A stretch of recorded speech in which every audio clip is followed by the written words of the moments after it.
तो खबर क्या है, सबसे पहले ये आपको बता दें, उत्तर प्रदेश के बलिया में पुलिस प्रशासन के सामने हत्या कर दी गई।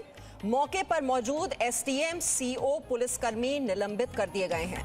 मृतक के परिजनों का पुलिस पर आरोपी को भगाने का आरोप है। मामले में आरोपी नेता अभी तक फरार है। दुकान आवंटन के दौरान विवाद होने पर यह हत्या कर दी गई। 8 लोगों के खिलाफ पुलिस ने केस दर्ज किया है और आप देख ही रहे हैं, यूपी में हाल में कई मामलों में पुलिस पर सवाल खड़े हुए हैं।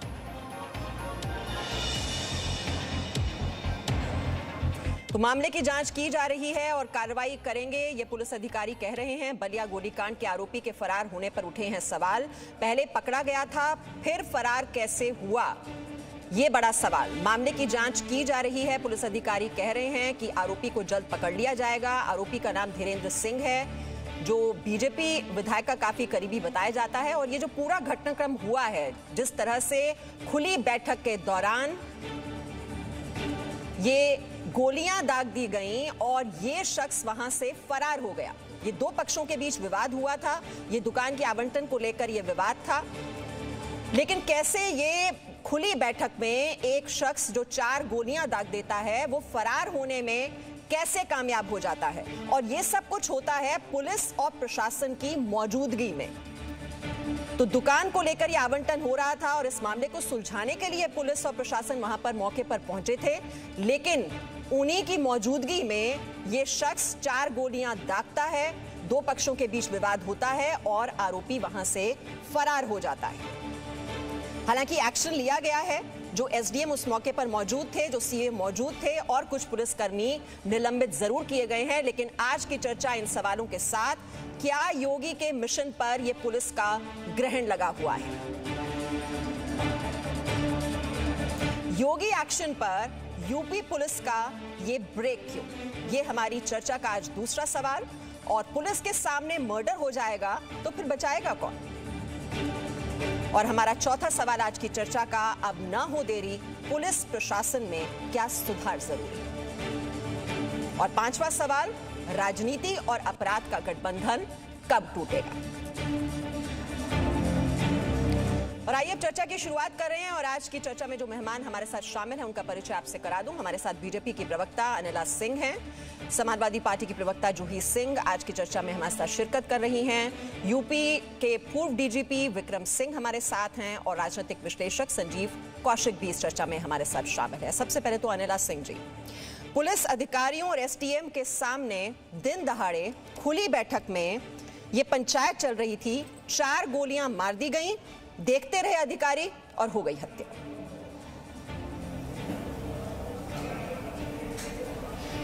देखिए, इसमें कोई दो राय नहीं है कि जो घटना हुई है कल, वो वाकई में दिल दहलाने वाली है। कि जब एक पुलिस फोर्स है, वहां पर सीओ साहब बैठे हैं, एसडीएम साहब बैठे हैं, तहसीलदार, एसओ सब लोग हैं, 400-500 आदमियों की भीड़ है और वहां पर एक व्यक्ति जो है वो गोली चला देता है और उस गोलीकांड में दूसरा व्यक्ति जो है उसकी हत्या हो जाती है या वो मृत्यु को प्राप्त हो जाता है। वाकई में मैं इसमें कोई दुराय नहीं करूंगी कि क्या है, पर यह सोचने वाला विषय है कि एक व्यक्ति इतनी भीड़ 400-500 लोगों के सामने, पूरे पुलिस प्रशासन के सामने अगर वो गोली चला देता है, तो ये सोचने वाला विषय है कि क्या उसका मानसिक संतुलन ठीक था?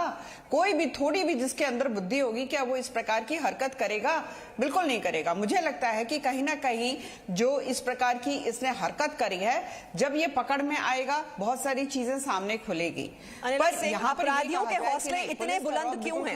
अपराधियों के हौसले इतने बुलंद क्यों हैं कि ना तो कानून का डर है, ना पुलिस का खौफ है? नहीं, मुझे नहीं लगता है कि पूरे उत्तर प्रदेश की पुलिस को आप इस प्रकार से कह सकते हैं। कौन सी पुलिस ये चाहेगी कि उसके सामने कोई हत्या कर दे? आजकल हर चीज तो रिकॉर्डिंग में होती है। देखिए, पुलिस फोर्स इतनी खराब नहीं होती है जिस प्रकार से पोर्ट्रे किया जाता है।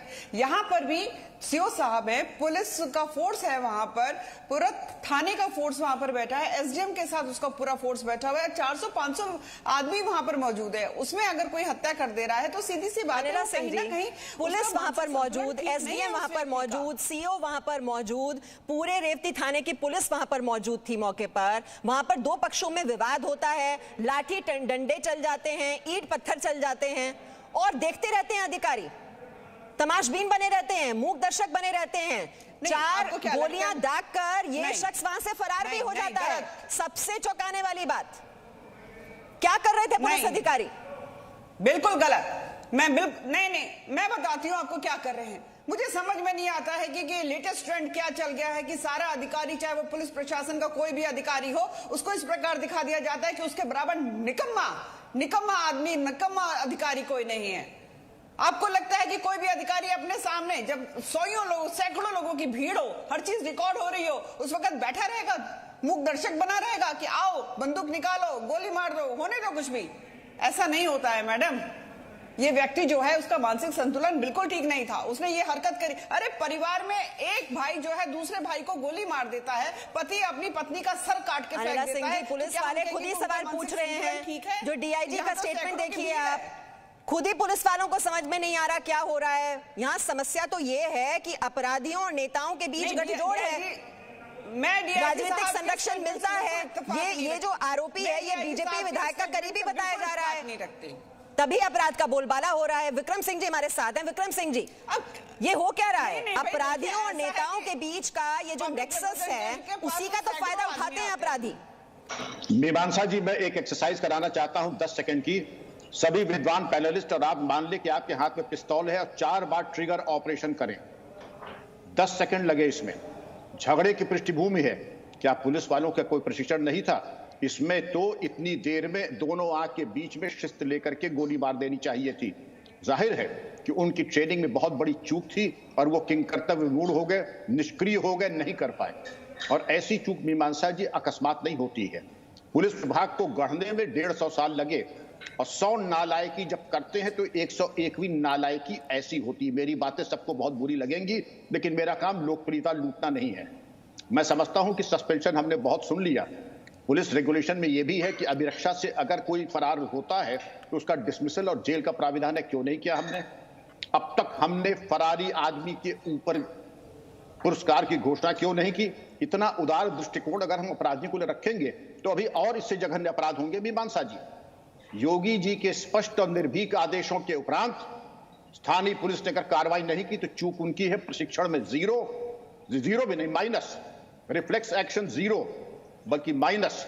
और नेतृत्व का तो ये हाल है कि वहां के स्थानीय बलिया का आप किस बात की अपॉलॉजी दे रहे हैं? आपको शर्म नहीं आती है?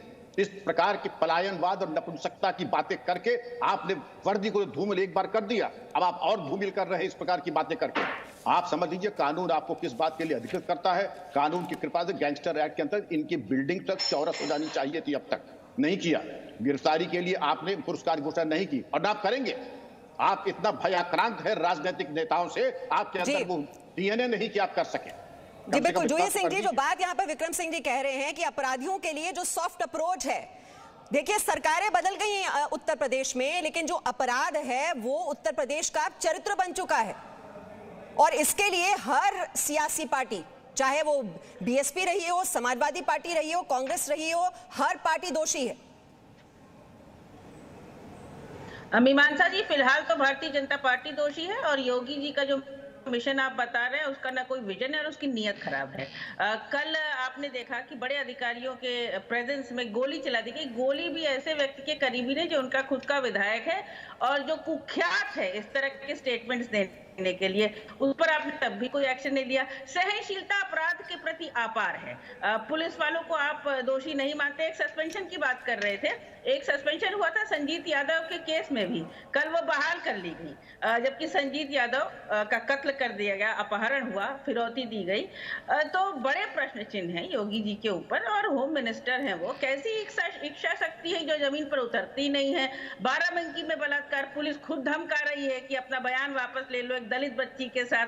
हाथरस कांड में खुद पुलिस पर बड़े प्रश्न चिन्ह खड़े हुए हैं। इंद्रकांत त्रिपाठी की हत्या, उसमें क्या हुआ था? वो भी तो पुलिस जिम्मेदार थी। विकास दुबे, एक बड़ा हत्याकांड, वहां पर पुलिस और सरकार बहुत सारे जनप्रतिनिधि भी सम्मिलित थे उसको फरार कराने में।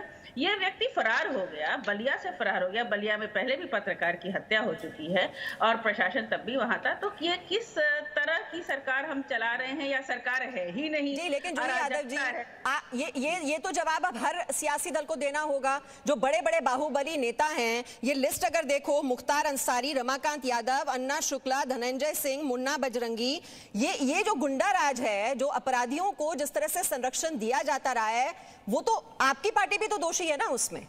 समाजवादी पार्टी, बीएसपी, ये सारे के सारे बाहुबली जो हैं अदला बदली करते रहे हैं पार्टियों की।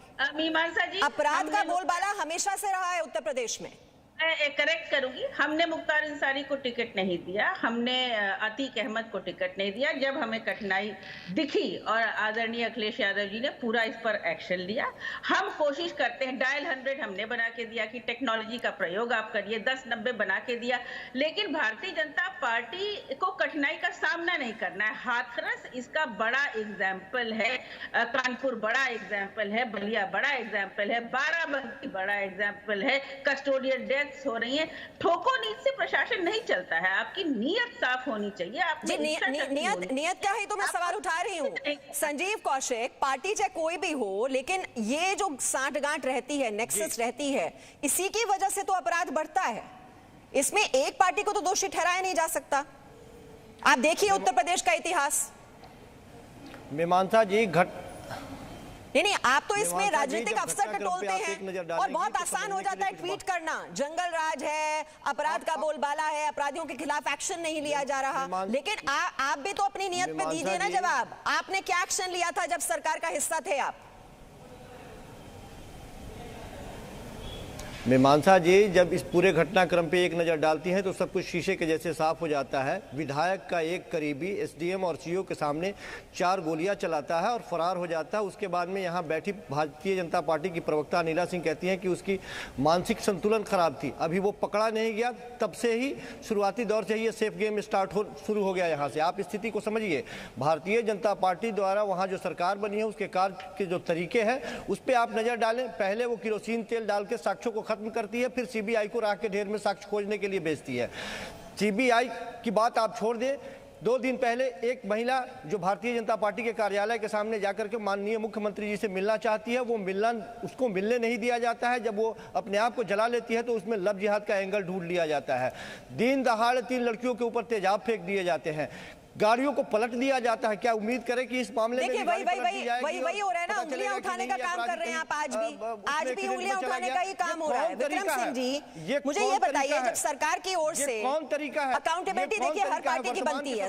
हम सरकार से भी सवाल पूछ रहे हैं, लेकिन जो और सियासी दल हैं उनकी भी जिम्मेदारी बनती है इस अपराध के खात्मे में, उनका भी रोल होना चाहिए। विक्रम सिंह जी, जब ये रिकॉर्ड बताया जाता है कि 13,000 अपराधी गिरफ्तार कर दिए गए हैं, 122 अपराधी मारे गए हैं, अपराधियों की संपत्ति जब्त की गई है, कितने अपराधी घूम रहे हैं ऐसे उत्तर प्रदेश में? हर रोज हम सुनते हैं ये घटना यहां हो गई, ये वारदात यहां हो गई। मीमांसा जी, गिरफ्तारी एक एस्पेक्ट है।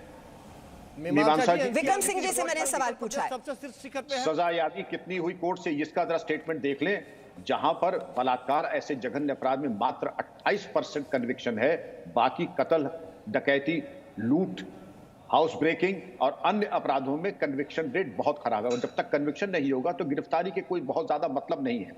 आप इसको देखिए, अमूलचूल पुलिस सुधार की जरूरत है। और पुलिस सुधार, मैंने 2 बिंदु आपके सामने रखता हूं, अपनी बात खत्म करूंगा। बाहुबलियों को ऐसा कोई दल ढूंढना मुश्किल है जिसने बाहुबलियों को गले नहीं लगाया है। मैं नाम लेके बता रहा हूं, अतीक, मुख्तार, मुन्ना बजरंगी, इसके अलावा जो तमाम है, इन सबको जिसने भी गले लगाया है वो अपने अंतर्मन को करे कि उन्होंने क्या संदेश दिया है। और दूसरी चीज, बाहुबलियों को अगर हम छोड़ भी दें, पुलिस सुधार न लागू करना, थाने पर राजनीतिक दलों के झंडे बस नहीं लहराए। बाकी जब कभी जो सत्तारूढ़ दल होता, प्रयास ये करता है कि थाना अध्यक्ष से लेकर सिपाही और सिपाही से लेकर एसएसपी तक। विक्रम सिंह जी, देखिए तस्वीरें बता रही हैं, अपराधी खुद भागा या उसे भगाया गया, ये तस्वीरें बताने के लिए काफी हैं। और ये मैं छोटा सा आंकड़ा दूंगी इससे पहले कि मैं ब्रेक पे जाएं।